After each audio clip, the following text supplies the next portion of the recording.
عليكم ورحمة الله وبركاته. أسعد الله مساكم متابعين مكتب أنوار العرضية. طوارق 2016 الفل درجة أولى، هذا اللي يجي من داخل تان ويجي سكان خشاب ويجي بصمة تشغيل.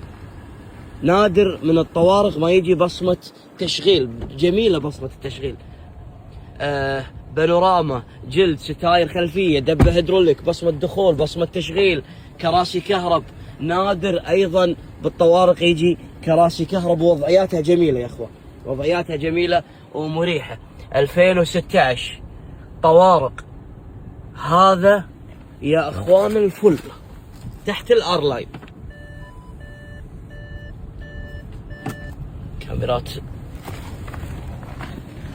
ما شاء الله تبارك الله، لونه جميل. شوف اللون، شوف شوف شوف شوف شوف شوف شلون تبين اللون. شوف تناسق الالوان بين الداخليه والخارجيه، جميل المرتبه. عداده 179,000 طوارق 2016. شرط الفحص راح انزله لكم باذن الله بسعر طيب، بسعر طيب راح ينزل. لونه جميل جدا جدا جدا جدا، ما شاء الله تبارك، ما شاء الله تبارك الرحمن.